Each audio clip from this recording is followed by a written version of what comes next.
की, परम पूज्य आचार्य गुरुवर श्री विद्यासागर जी महाराज की, परम पूज्य मुनि श्री 160 प्रमाण शरण जी महाराज की, परम पूज्य मुनि श्री 160 विराट शरण जी महाराज की। हमारे शरीर में जब कभी कोई बीमारी होती है तो वैद्य हकीम डॉक्टर से उसका इलाज कराया जाता है, औषधि लेते हैं, वो चिकित्सा होती है। तन की बीमारी के लिए चिकित्सा है, औषधियाँ हैं, और ये बीमारियाँ सीमित है, इनके इलाज भी काफ़ी कुछ उपलब्ध है। लेकिन तन की बीमारी के अलावा एक दूसरी बीमारी है जो मन और चेतन के स्तर की है। ये बीमारी बहुत पुरानी है। तन की बीमारी तो थोड़े दिनों की होती है, मन की बीमारी जन्म जन्मांतरों से हमारे साथ जुड़ी हुई है। और मन की इस बीमारी के लिए भी एक विज्ञान विकसित हुआ, एक चिकित्सा विकसित हुई,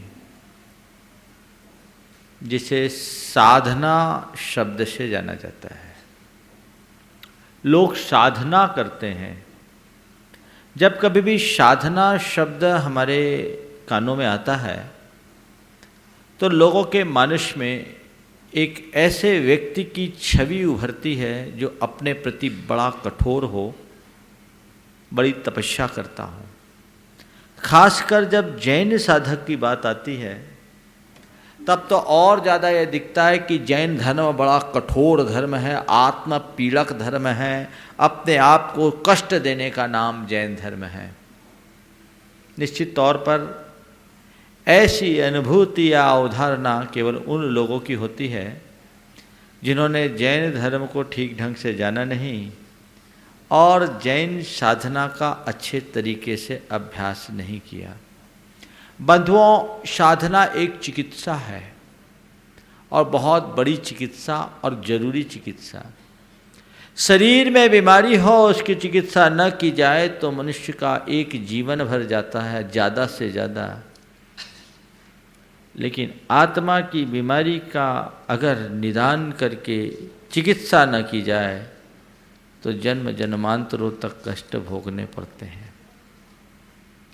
ये हमारी बीमारी है, आध्यात्मिक बीमारी, आधि भौतिक बीमारी। वो बीमारी क्या है? हमारे अंदर के विकार, काम, क्रोध, लोभ, मोह, राग, द्वेष, वासना, ये हमारे अंदर के विकार हैं। और जब तक ये विकार है तब तक अशांति है। यही हमारे दुख के मूल है।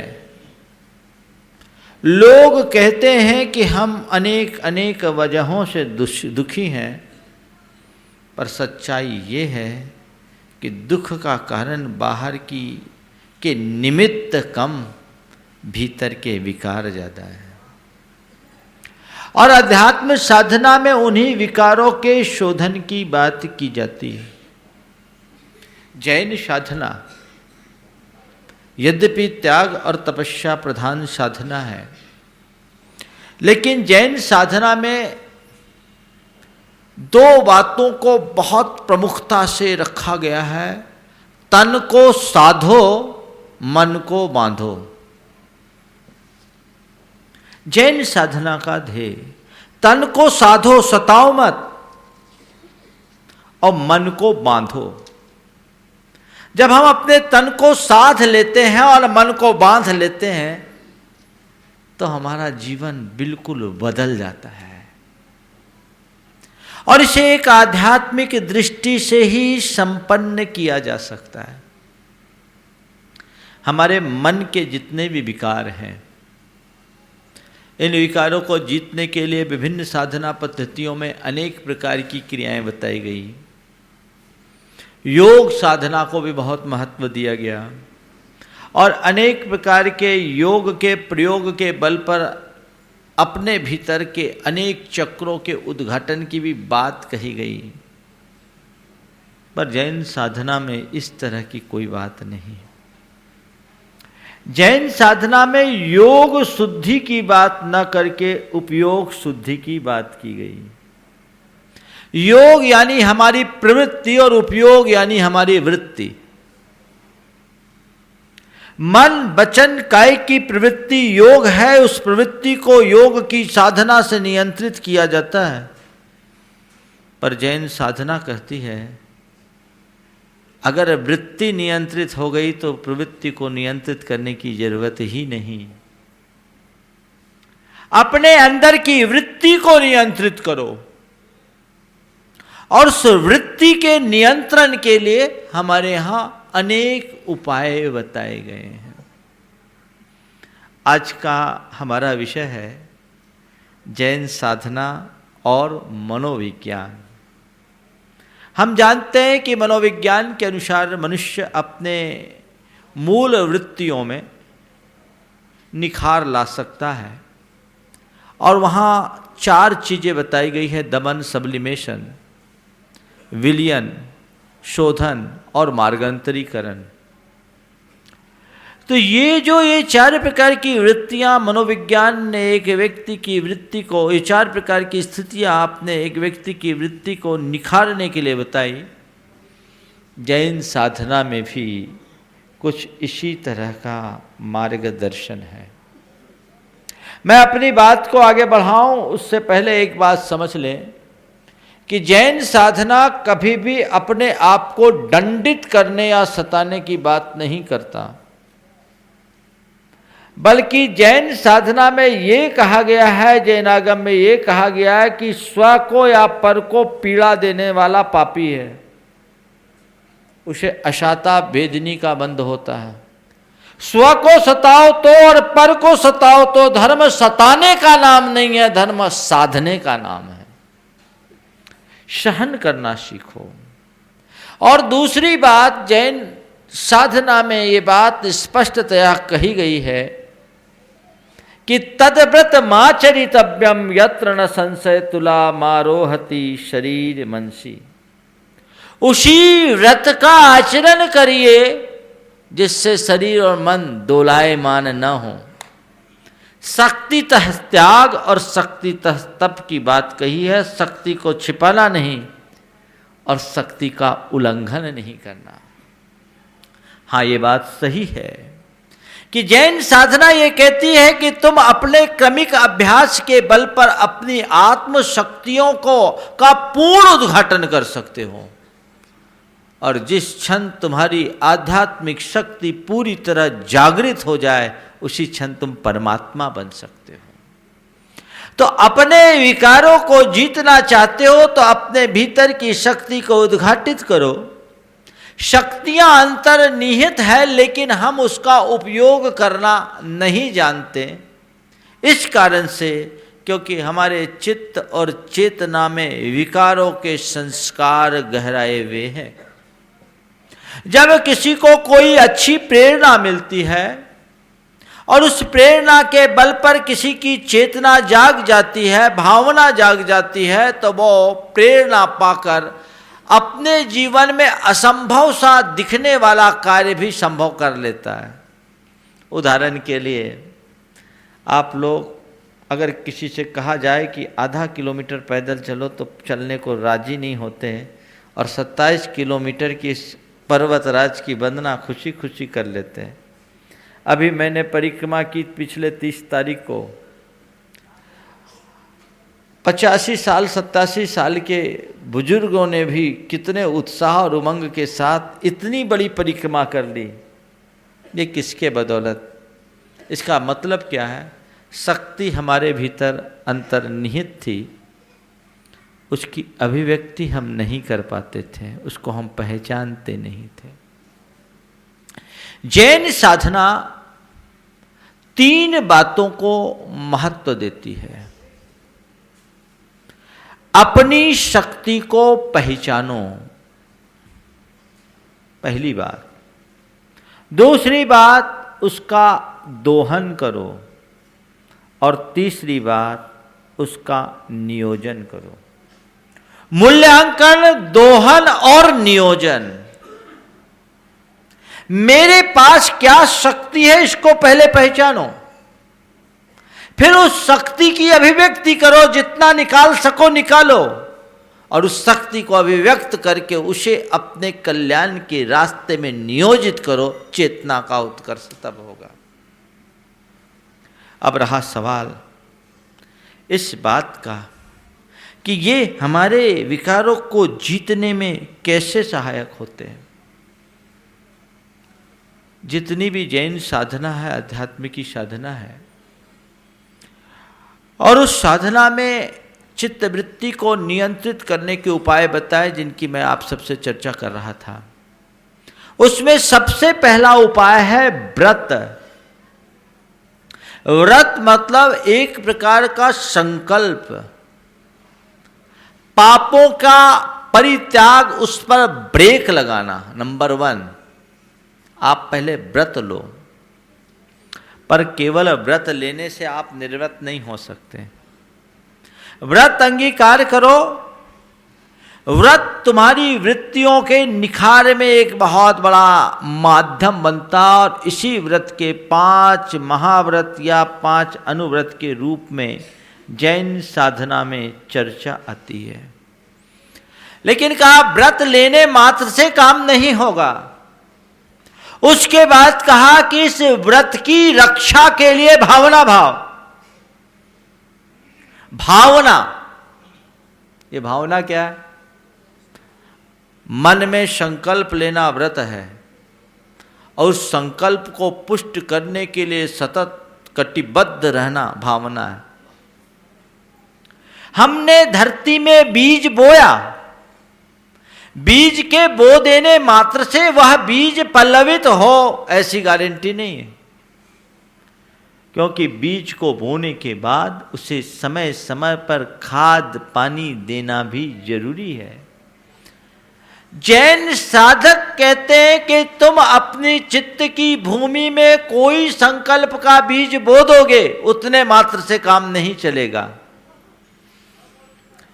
जिस संकल्प को तुमने अंगीकार किया है उसके लिए भावनाओं का सिंचन भी देते रहो, जिससे तुम्हारी संकल्प में स्थिरता है। दूसरी तरफ ये भावनाएं व्रतों की रक्षा के लिए, और कुछ भावनाएं हैं वृत्तियों के निखार के लिए। वो है 12 भावना। हर व्रत की रक्षा के लिए 5-5 भावनाएं बताई, वृत्तियों के निखार के लिए 12 भावनाएं बताई, अनित्य अशरण आदि। ये जो बातें बताई, जब मैंने इसकी गहराई में देखा, और एक तीसरी भावना है आत्मा में डूबने के लिए शुद्धात्मा की भावना। जब इनको मैंने गहराई से समझा और आधुनिक मनोविज्ञान में आए हुए जो नई नई बातें उनके साथ तुलना की,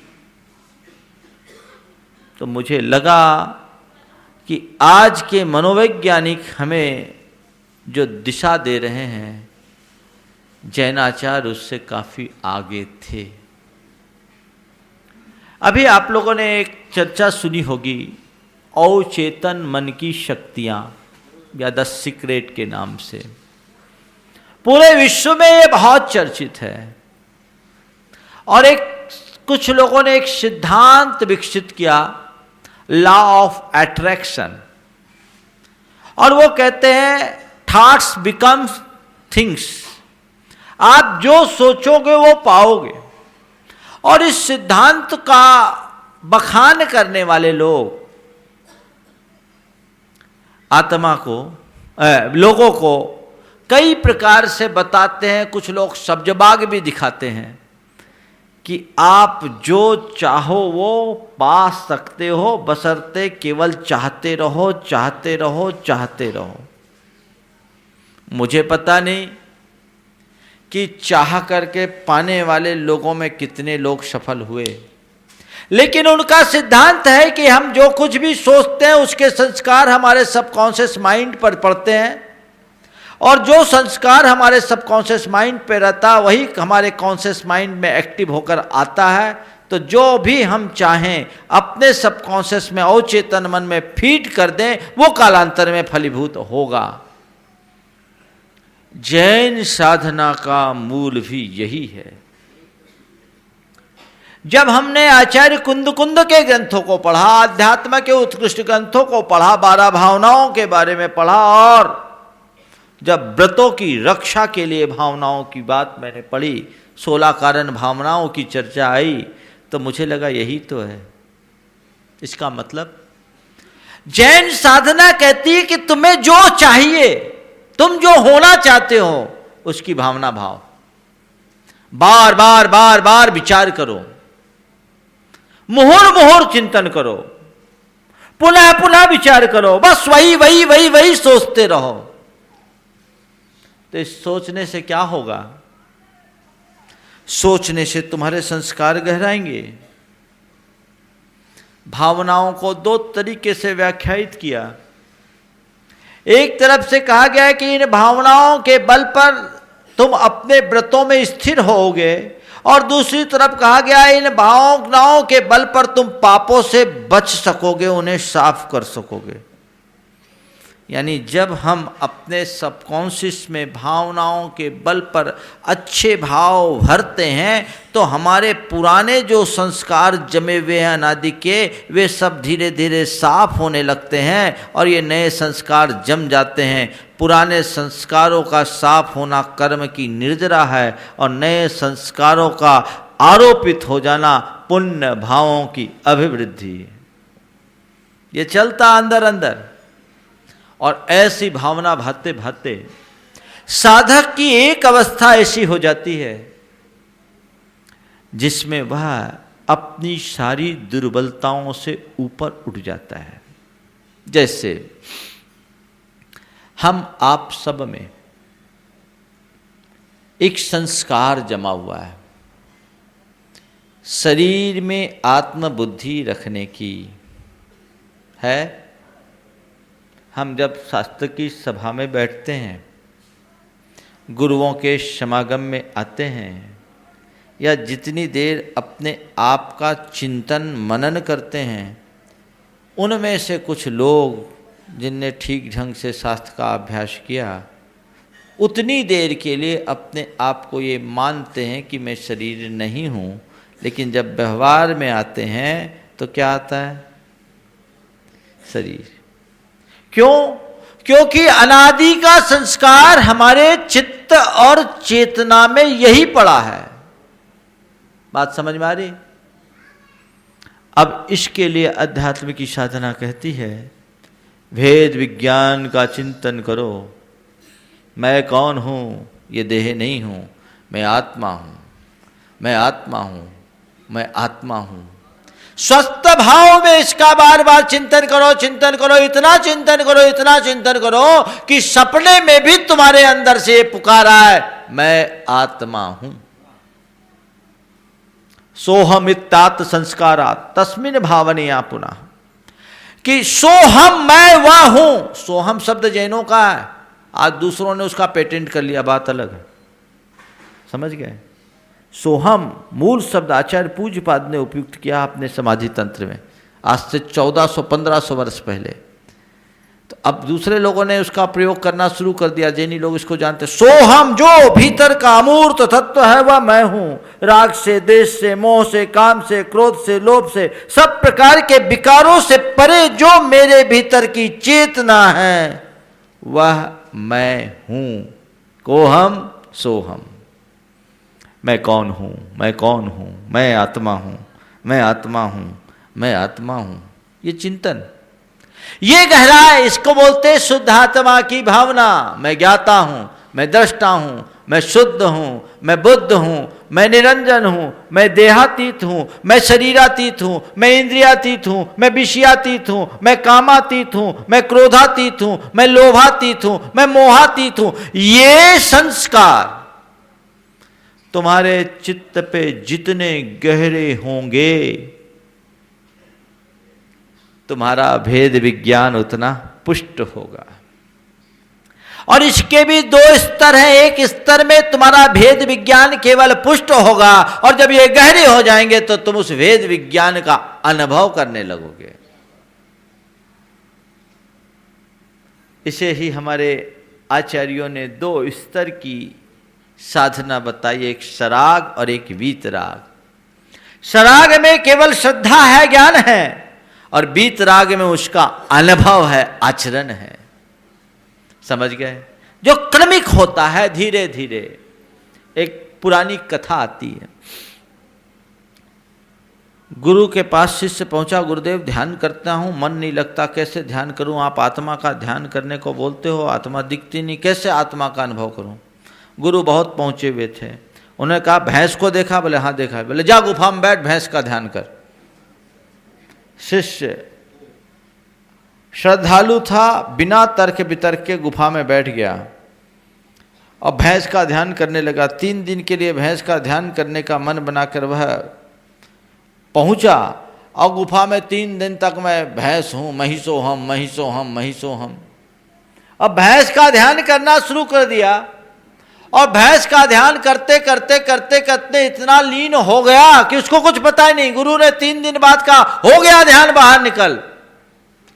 शिष्य ने कहा गुरुदेव बाहर कैसे निकलूं? गुफा का द्वार छोटा है और मेरी सींगें बड़ी है। वो भैंस का ध्यान करते करते भैंस हो गया। तो गुरु ने कहा अरे तू भैंस का ध्यान किया तो भैंस हो गया, परमात्मा का ध्यान करेगा परमात्मा बन जाएगा, उसमें सोचने की बात क्या है? उसका ध्यान कर। ये साधना का मूल पक्ष है, उसे समझो। विडंबना ये है कि जो लोग जैन धर्म से परिचित नहीं हैं वो जैन साधना को कठोर साधना कहते हैं, पर बहुत सारे जैनी भी जैन साधना के इस रूप को समझते नहीं और केवल ऊपरी तपस्या का मतलब ही साधना समझते हैं। नहीं, साधना के मूल रूप को समझो। जो साधना आत्मस्पर्शी होती है वही प्राणवान होती है, बाकी तो शरीर को सुखाने की क्रिया मात्र है। आत्मस्पर्शी साधना आत्मदृष्टि संपन्न हुए बिना संभव ही नहीं है। तो वो आप उसको छुओ। इसके लिए बहुत ज़्यादा ध्यान की जरूरत नहीं है, केवल सावधान होने की जरूरत है, सजग होने की जरूरत है, सक्रिय होने की जरूरत है।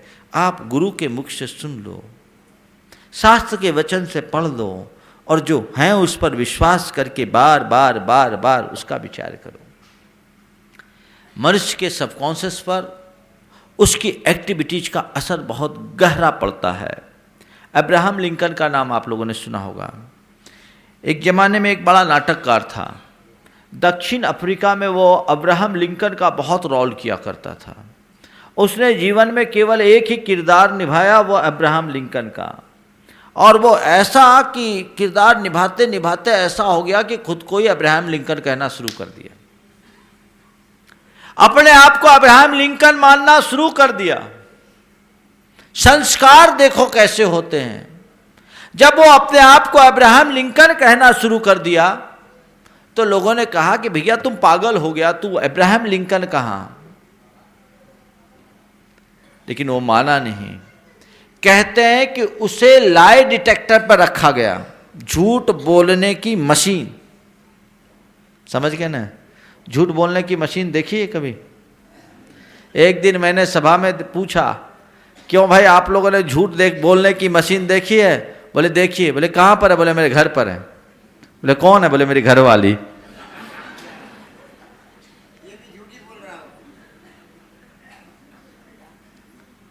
अब क्या? उसे लाई डिटेक्टर पर रखा गया और लाई डिटेक्टर पर रखा गया तो कहते हैं उस आदमी ने सोचा इस झंझट में कौन पड़े, बोल देता हूं कि मैं अब्राहम लिंकन नहीं हूं। और आप सुनकर ताज्जुब करोगे, जैसे उसने कहा कि मैं अब्राहम लिंकन नहीं हूं, लाई डिटेक्टर में नेगेटिव वाइब्रेशन हो गया। माने उसका सच झूठ हो गया। इतना गहरा संस्कार था। अनादि के संस्कार हम आप सब में हैं। राग देश मोह के संस्कार है। उस संस्कार के निर्मूलन के लिए एक लंबा अभ्यास चाहिए और वही अभ्यास साधना है। ध्यान रखना, शास्त्र पढ़ने का नाम साधना नहीं, शास्त्र का चिंतन करके अपने जीवन में उतारने का नाम साधना है। शास्त्र पढ़ करके केवल जानो और उसको गुण करके अपने अंदर उसका अनुभव करने की कोशिश करो। मैं मानता हूँ बहुत ज़्यादा शास्त्र पढ़ने से बहुत ज्ञान हो, ऐसी बात नहीं है। बस थोड़ा भी जान ले और व्यक्ति सावधान हो तो उसका कल्याण पक्के तौर पर हो जाता है। तो ये प्रक्रिया है जैन साधना की। ध्यान की भी बड़ी भूमिका है, लेकिन जैन साधना में हठयोग ध्यान को महत्व नहीं दिया गया। मैंने आपसे पहला एक वाक्य कहा था कि योग शुद्धि यानी प्रवृत्ति की शुद्धि और उपयोग शुद्धि यानी वृत्ति की शुद्धि। जैन साधना वृत्ति की शुद्धि की बात करता है, प्रवृत्ति तो अपने आप शुद्ध हो जाएगी। उसका लक्ष्य है अपने वृत्तियों को शुद्ध करना। वृत्ति यानी जो हमारे अंदर की मूल संस्कार की भावनाएं जिससे जन्म लेती है, जो हमारी सारी प्रवृत्तियों को प्रेरित करती है, जिसके कारण हमारी सोच, भाव दशा, हमारी वचन व्यवहार और हमारा अन्य प्रकार का शारीरिक व्यवहार संचालित होता है, उसको ठीक करो। ये वृत्ति है हमारा सबकॉन्शियस माइंड, इसको कंट्रोल करें। यही साधना, उसको उस तरीके से आप कर सकते हो। समय सार रटने से समय का सार नहीं पाओगे, समय सार को जीने से समय सार पाओगे। तो मैं कौन हूं इसका बार बार स्मरण। संस्कार बड़े विचित्र है। आचार्य पूज्यपाद ने लिखा कि जाननप्यात्मनस्तत्वं विविक्तम भावयन अपि पूर्व भ्रांति वसात चेता भूयो भ्रांति में विगच्छति। कि आत्मा के बारे में विचार कर लेने के बाद और एकांत आत्मा के तत्व को जाने लेने के बाद और एकांत में उसका बार बार विचार करने के बाद भी पुराने संस्कार इतने प्रभावी हो जाते हैं कि बार बार वहीं ले जाते हैं जहां हमको नहीं जाना है। उन संस्कारों का शोधन, यही है हमारी साधना का लक्ष्य। जो हम जितना जितना संपर्क छोड़ते हैं और आत्म केंद्रित होते हैं उतनी उतनी निखरती है, और इसी साधना के बल पर जीवन का कल्याण हो सकता है। तो जो मैंने आज आप सबसे बात की, जैन साधना भावना योग पर निर्भर है, और जिसे आज के मनोवैज्ञानिक कह रहे हैं जैन साधना बिल्कुल ठीक उसी दिशा में है। हमारी साधना का लक्ष्य आत्मा की प्राप्ति है, इसलिए हमारे संतों ने केवल आत्मा को केंद्रित कर उसे पाने का मार्ग बताया। पश्चिम के लोग पैसे के पीछे पागल हैं, इसलिए वे सीक्रेट और सब पावर ऑफ सबकॉन्शियस माइंड के माध्यम से केवल लोगों को पदार्थ का अंबार पाने के लिए प्रेरित करते हैं। उसमें कोई सार नहीं, उसे उनने छोड़ दिया। इधर देखो, इधर मुड़ो अपनी ओर, बहुत फर्क पड़ेगा। तो ये मान के चलिए कि एक साधना, जैन साधना एक ऐसी साधना है जो हमारे जीवन के रूपांतरण का बहुत बड़ा आधार है। इसमें कठिनाइयाँ कहीं नहीं, कठोरता कहीं नहीं। एक दिन एक व्यक्ति ने मुझसे पूछा, महाराज जी आपका जीवन बड़ा कठोर है। बोले क्यों भाई, क्या बात दिख रहा है? देखो मुझे छू के देखो, मैं तो कहीं से कठोर नहीं हूँ। साहब नहीं महाराज आपकी तपस्या बड़ी है, आप तो बहुत कठोर हैं, हम लोग ऐसे नहीं कर सकते। भाई ऐसी बात नहीं।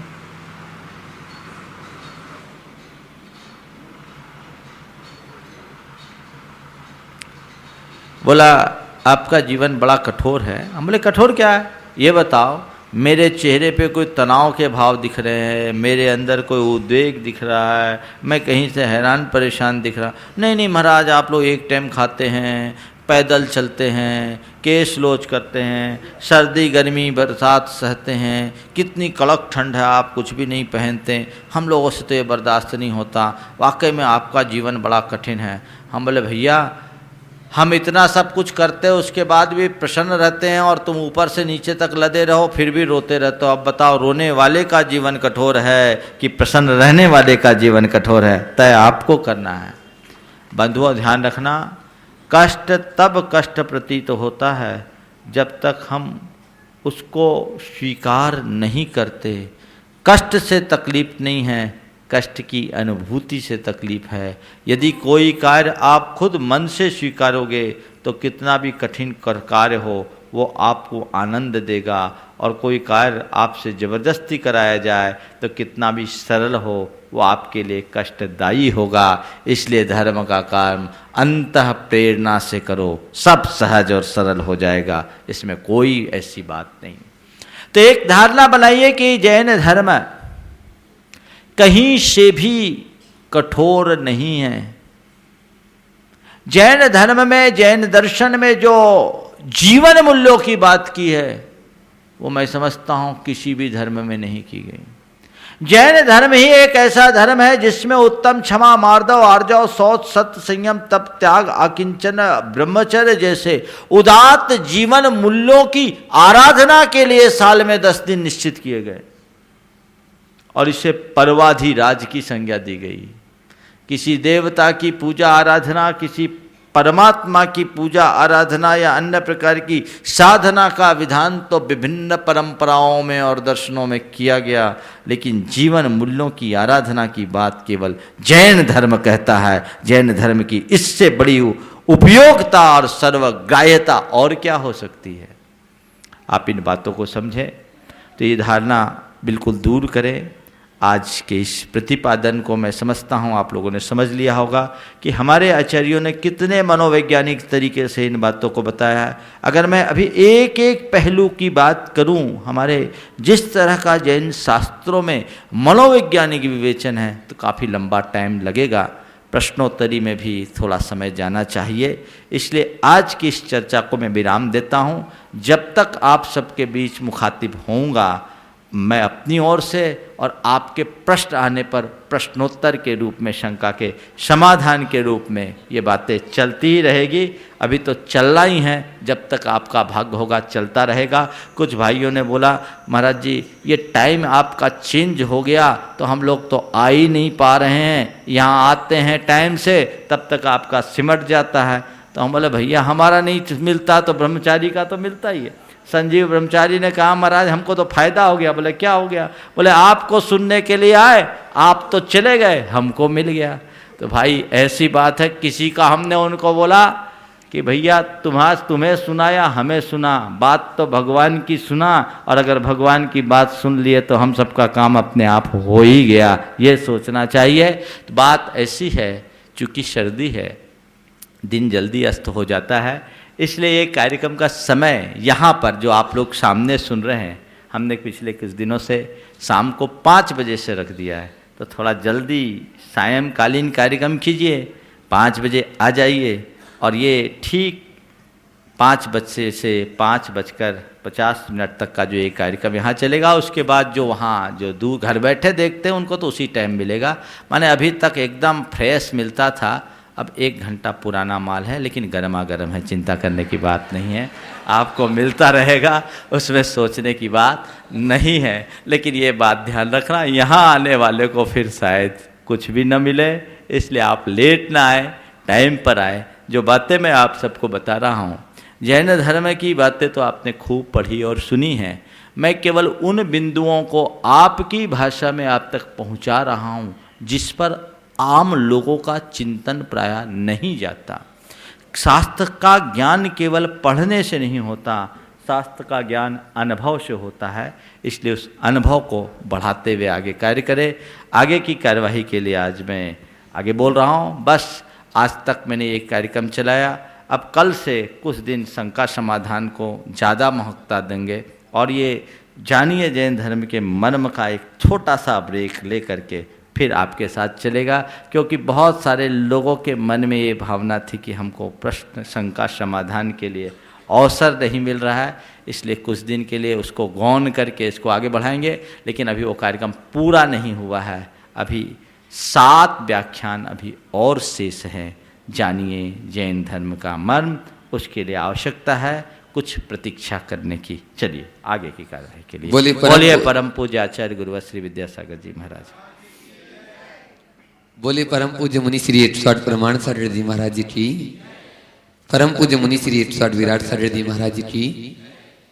बंधुओं आप देख रहे हैं अभी इस शाश्वत धरा पर जो विश्व की एक अद्भुत कृति बन रही है, और यहाँ सिद्धों की आराधना भी लगातार चल रही है। पहले गुवाहाटी वालों ने किया, अभी तेंदुखेड़ा छिंदवाड़ा वाले कर रहे हैं। और आज उसी कड़ी में तेंदुखेड़ा से डॉक्टर सचिंद्र मोदी तेंदुखेड़ा साडोनी या आज सूत्रधार के रूप में जुड़े हैं। जोरदार तालियों से आप उनका स्वागत करें। मैं अनुरोध करूंगा, अभी उनको जाना है आज, इसलिए वे आएंगे। परम पूज्य महाराज श्री के चरणों में नमोस्तु निवेदित करते हुए आशीर्वाद प्राप्त सब परिवार चले आए। डॉक्टर सचिंद्र मोदी तेंदुखेड़ा साडोनी, श्री विजय कुमार जैन, कमलेश जी जैन सागर, ये भी आज सूत्रधार के रूप में जुड़े हैं। वे भी परिवार के साथ में चले आएंगे। जोरदार तालियों से उनका भी स्वागत अभिनंदन करेंगे। ये सभी महानुभाव यहाँ पर जो विधान चल रहा है उस विधान में बैठे हैं। श्री निर्माण मित्र में जुड़ने वाले हैं स्वर्गीय अमरचंद जी पहाड़िया की धर्मपत्नी गुलाब देवी पहाड़िया और उनकी पुत्री संगीता पहाड़िया, जयपुर राजस्थान। इन्होंने निर्माण मित्र में अपना योगदान दिया है। जोरदार तालियों से उनका भी स्वागत। दीपचंद जी शांति देवी, माधोपुर राजस्थान, उन्होंने निर्माण मित्र में अपना योगदान दिया है। बहुत बहुत धन्यवाद। श्री अनिमेश जैन, बहरीन, दुबई, इन्होंने निर्माण निधि सदस्य में अपना योगदान दिया है। जोरदार तालियां। मीना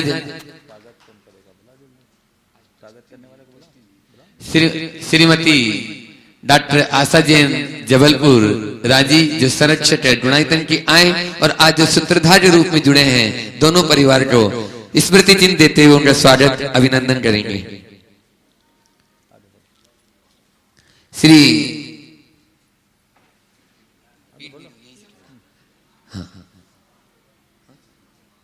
डॉक्टर सचिंद्र मोदी जी आ गए हैं, तेंदुखेड़ा साडोनी, उनका स्वागत अभिनंदन कर रही हैं।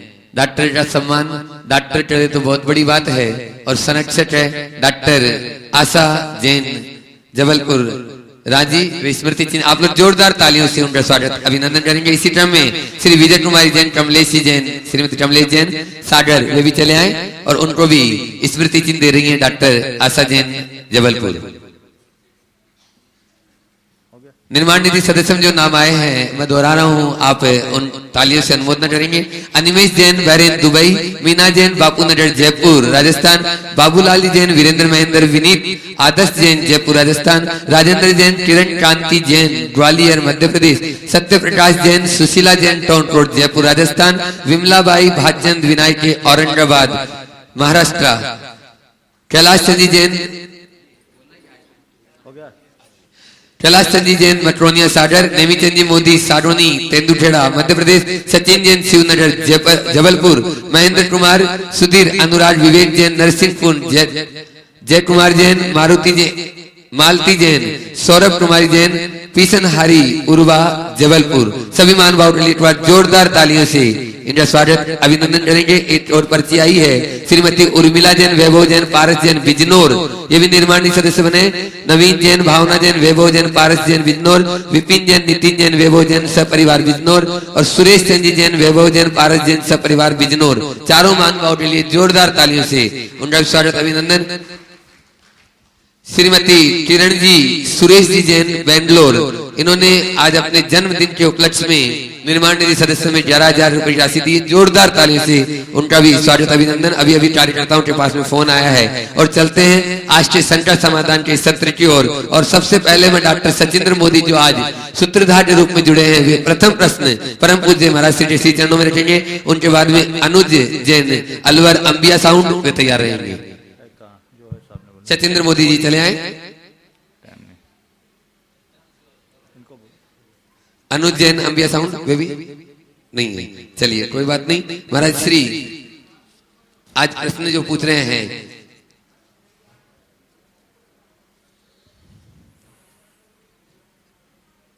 क्या नवग्रह मंदिर में अभिषेक करना, अर्घ्य चढ़ाना मिथ्यात्व है? सुरभि जैन, टीकमगढ़। नवग्रह मंदिर तो भगवान का मंदिर है, उसमें पूजा अर्चा करने में मिथ्या तो नहीं है।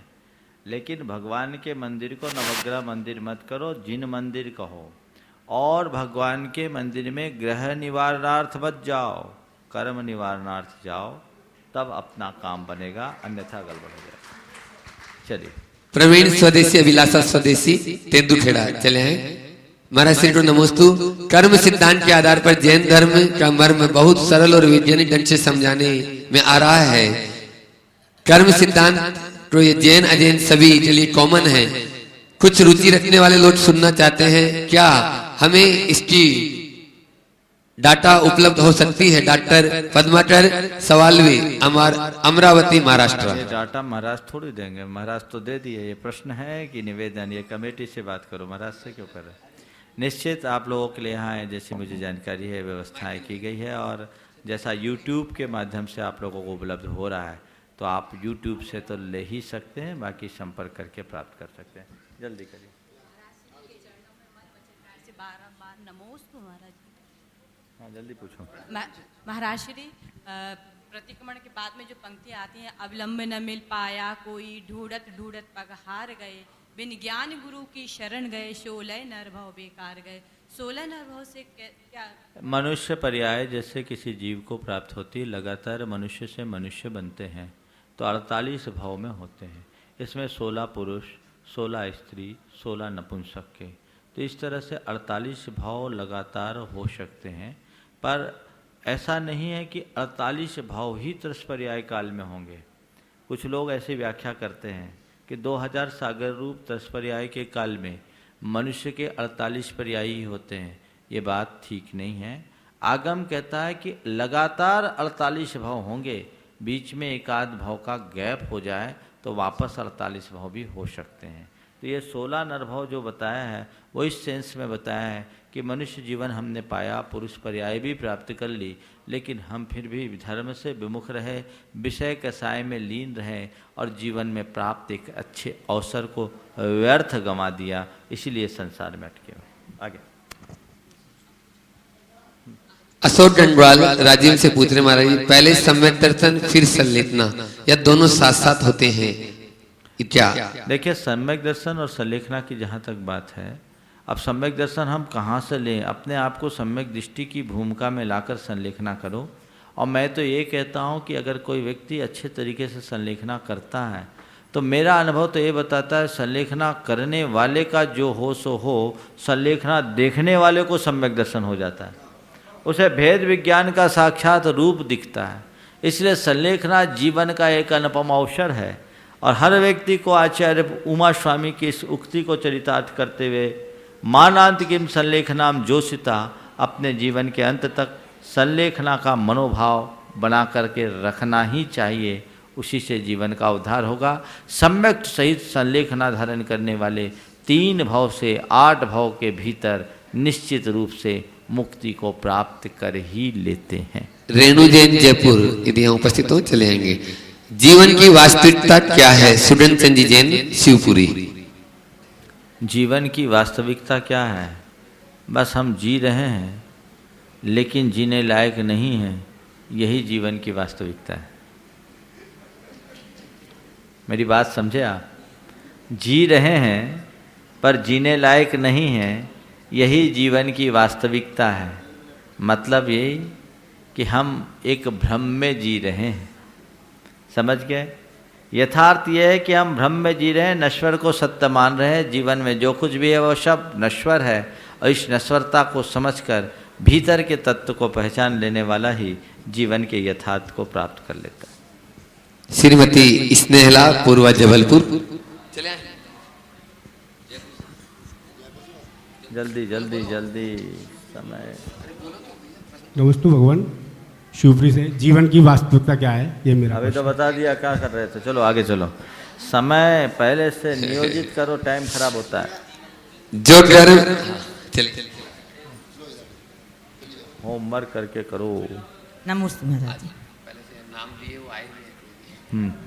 लोग कहते हैं गृहस्थ जीवन में लोग कैसे धर्म कर सकते हैं, तो महाराज जी गृहस्थ धर्म में गृहस्थ रह के धर्म को कैसे स्वीकार किया जाए? बस भगवान ने जो गृहस्थों के लिए उपदेश दिया है उसको अपना लो। गृहस्थ जीवन में टॉप का धर्म हो सकता है। ये कहना कि गृहस्थ जीवन में धर्म नहीं हो सकता, ये बात उचित नहीं है। ऐसा कहना तब सार्थक था जब भगवान ने एक ही धर्म का उपदेश दिया होता। भगवान ने जब 2 धर्म का उपदेश दिया, मुनि धर्म और गृहस्थ धर्म, तो गृहस्थ धर्म तो हो ही सकता है, बशर्ते गृहस्थ रह करके गृहस्थ धर्म को अपनाए। जब गृहस्थ दूसरे कार्यों में ग्रस्त हो जाता है तो अपने धर्म से दूर हो जाता है। गृहस्थ में रहते हुए धर्म तभी कर सकता है जब अपनी निष्ठा गृहस्थोचित क्रियाओं में लगाकर अपने भूमिका के अनुरूप धर्म के अनुपालन में लगाए। हो गया? मूली प्याज लहसुन नहीं खा सकते, क्या इनकी भाजी खा सकते हैं? सृष्टि जैन नसिया। मूली प्याज लहसुन और उसकी भाजी में अंतर है। प्याज लहसुन जमी कंद है, उसकी भाजी सप्रतिष्ठित नहीं है, वो अप्रतिष्ठित है।